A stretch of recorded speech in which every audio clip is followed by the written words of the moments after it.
বলেন আমানত কয় প্রকার? হ্যাঁ, 1 নাম্বার ইবাদতের ক্ষেত্রে আমানত, 2 নাম্বার অঙ্গ প্রত্যঙ্গ গুলা হেফাজত করা, এটাও আমানত। অঙ্গের মধ্যে একটা অঙ্গের নাম জবান আর একটা হাত। এই 2টা অঙ্গকে কোনো মুসলমানকে কষ্ট দেওয়া থেকে বিরত রাখা। ক্বালা রাসূলুল্লাহ সাল্লাল্লাহু আলাইহি ওয়াসাল্লাম আল মুসলিমু মান সালিমাল মুসলিমুনা মিন লিসানিহি ওয়া ইয়াদিহি। নবীজি বলেন, প্রকৃত মুসলমান ওই ব্যক্তি যেই ব্যক্তির হাত এবং জবান থেকে, এই হাত এবং জবান থেকে অন্য মুসলমান নিরাপদ। মানে হাতের কষ্ট দেওয়া এবং জবানের কষ্ট দেওয়া, এই 2 জিনিসের কষ্ট দেওয়া থেকে অন্য মুসলমান যদি নিরাপদ হয়ে যায়, আল্লাহ নবী বলেন, আমি তোমাকে দুনিয়ার প্রকৃত মুসলমান বলে ঘোষণা করলাম।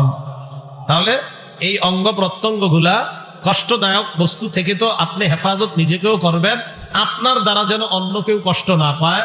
এই আপনার হাত আর জবান, এই 2টা জিনিসকে আপনি হেফাজত করবেন। কোনো মুসলমান ভাইকে আপনি কষ্ট দিবেন না, হাত দিয়েও কষ্ট দিবেন না, মুখ দিয়েও কষ্ট দিবেন না।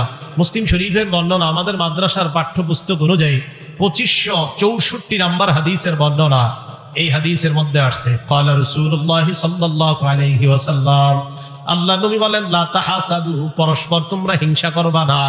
ওয়ালা তানাজাসু, পরস্পর তোমরা ধোঁকাবাজি করবা না। ধোঁকা দেওয়া হারাম, কোন মুসলমানকে ধোঁকা দেওয়া, তাকে কষ্ট দেওয়া, এটা হারাম, এটা করা যাবে না। 3 নাম্বার, ওয়ালা তাবাগাজু, তোমরা বিদ্বেষ পোষণ করবা না। 4 নাম্বার, ওয়ালা তাদাবারু, কোন মুসলমানের ক্ষতি করার জন্য আড়ালে শত্রুতা করবা না। সামনাসামনি বড় ভালো মধু মাখা কথা বলে, দই খাওয়ায়, মিষ্টি খাওয়ায়, চা খাওয়ায়, তলে তলে তাকে দেখতে পারে না এমন মানুষ সমাজে আছে না? নাই, এটা করা যাবে না। আর ওয়ালা ইয়াবি বাদুকুম আলা বাই'i বাদিন, এক ভাই ক্রয় বিক্রয় করতেছে, তুমি ওই ভাইয়ের ক্রয় বিক্রয়ের উপর তুমি ক্রয় বিক্রয় করবা না। আমি আর উনি লেনদেন করতেছি, ভাই এটা দিবেন? উনি বললেন হ্যাঁ দিব। কত টাকা? তো উনি বললেন 100 টাকা। আমি বললাম 90 টাকা দিবেন। উনি রাজি হয়ে গেছে, উনি 90 টাকা আমাকে দিবে এই জিনিসটা। তো দেওয়ার সময় আরেকজন পাশ দিয়ে কয়, ভাই আমি 120 টাকা দিব। কয় টাকা? 120 টাকা দিব।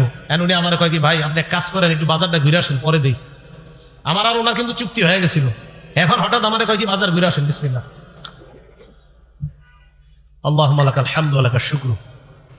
এখন এই যে আমার আর ওনার ব্যবসার চুক্তি চলতেছে, এর মাঝে আপনার আরেকজন আইসা কবে আমি এটা দিব। রাসূল বলেন এটা করা যাবে না, এটা নিষেধ। আমাদের সমাজে আরেকটা কাজ হয় মানুষকে কষ্ট দেওয়ার, এটাও নিষেধ।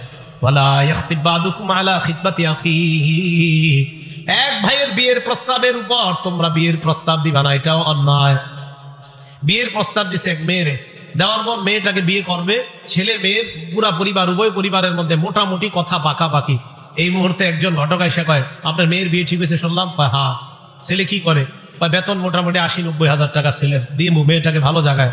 কয় আপনার 80-90 দিয়ে দিবেন? আমি ইতালির একটা ছেলের ব্যাপারে জানি, বেতন পায় 14 লাখ। আপনি যদি চান মেয়েটারে ওখানে দিতে পারি। রাসূল সাল্লাল্লাহু আলাইহি ওয়াসাল্লাম এটা নিষেধ করছেন। কেন? তাদের মাঝে না বিয়ের কথাবার্তা চলতেছে, এইটা আপনি কেন বললেন? এটা নিষেধ। হাদিসের শেষে রাসূল সাল্লাল্লাহু আলাইহি ওয়াসাল্লাম বলেন, বিহাসবি ইমরিইম মিনাশ শাররি আইয়াহকিরা আখাহুল মুসলিম, কোন মুসলমান, এই মুসলমান ভাইকে আপনি কষ্ট দেওয়া, আপনি খারাপ মানুষ হওয়ার জন্য এতটুকুই যথেষ্ট।